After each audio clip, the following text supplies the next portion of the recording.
اللہ فرماتا ہے یا کسی کی برائی سے درگزر کر دو، کسی کے اندر تم نے برائی دیکھی اسے معاف کر دیا، فإن اللہ کان عفوا قدیرا، تو بے شک اللہ معاف کرنے والا قدرت والا ہے۔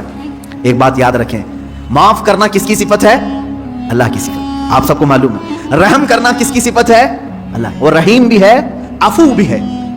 یہ دو عادتیں اگر بندہ اپناتا ہے، بندے کے اندر اگر رحم آیا کسی کے دل کی کسی کے لیے، اور کسی کو دیکھ کر کے بھی اس نے معاف کر دیا، اس پر ایک روایت ہے اللہ رب العزت فرماتا ہے اس بندے کو عذاب دینے میں مجھے حیا آتی کہ رحم میری صفت ہے، عفو میری صفت ہے، میرا بندہ ہو کر یہ رحم کر رہا ہے اور عفو کر رہا ہے، تو اللہ رب العزت اسے عذاب سے بری کرتا ہے جو معاف کرنے کی اپنے اندر چھمتا رکھتا ہے یا طاقت رکھتا ہے۔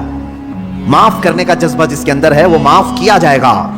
حضور اکرم صلی اللہ علیہ وسلم کی مشہور حدیث ہے، من لا یرحم لا یرحم، جو کسی پر رحم نہیں کرتا قیامت کے دن اس پر بھی رحم نہیں ہوگا۔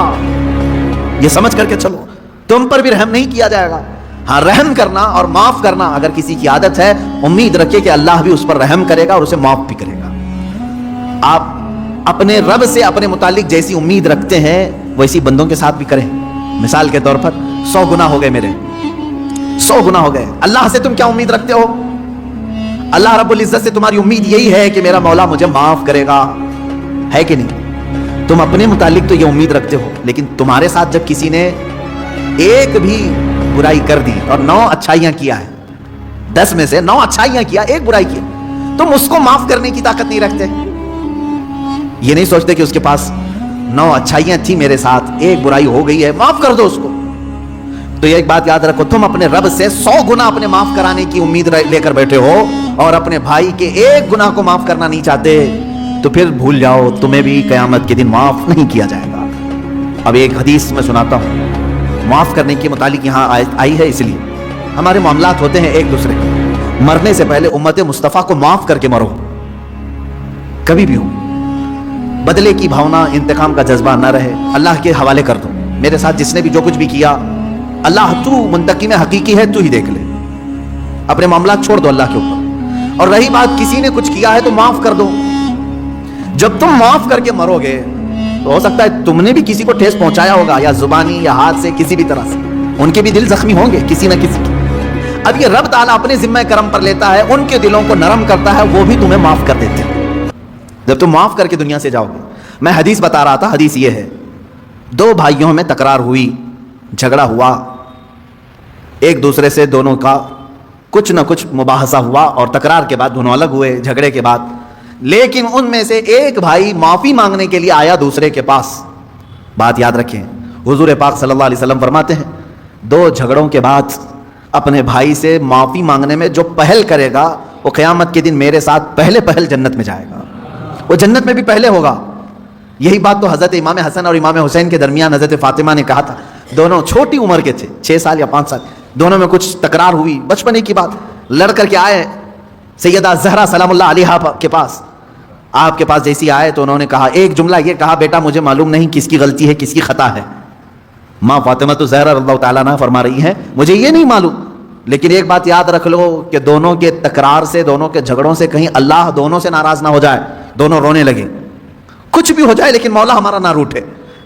تو حضرت فاطمہ نے کہا، میں نے اپنے ابا جان سے حدیث سنی ہے، جو معافی مانگنے میں پہل کرتا ہے، جو معافی مانگنے میں پہل کرتا ہے وہ جنت میں بھی پہلے جائے گا۔ ابھی یہ جملہ مکمل نہ ہونے کو تھا، امام حسین چھوٹی عمر کے تھے، دوڑ کر کے حضرت امام حسن کے پاس گئے، کہا برادر محترم جو کچھ بھی ہوا ہماری تکرار ہمیں معاف کر دیں۔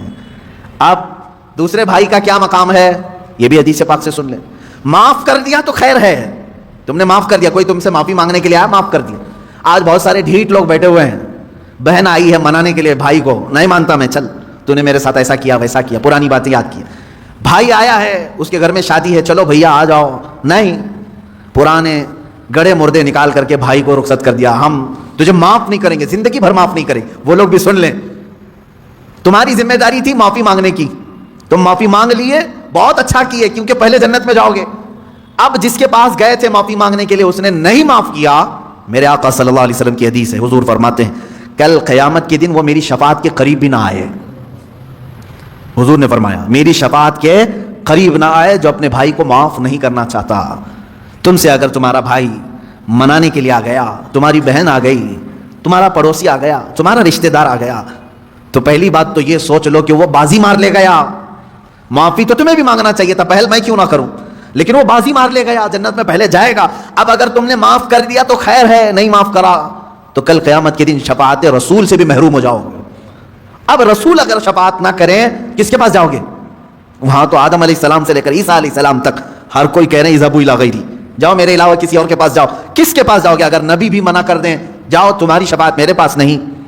اللہ کے نبی صلی اللہ علیہ وسلم فرماتے ہیں جو اپنے بھائی کو معاف نہیں کرتا کل وہ میری شفاعت کے قریب نہ آئے. عزیزان گرامی وقار, اللہ رب العزت یہ فرما رہا ہے اگر چھپا کر کے درگزر کر دیا, اگر تم نے اپنے بھائی کو معاف کر دیا, فإن اللہ کان عفوا قدیرا, تو سمجھ لو کہ بے شک اللہ بھی معاف کرنے والا, قدرت رکھنے والا ہے.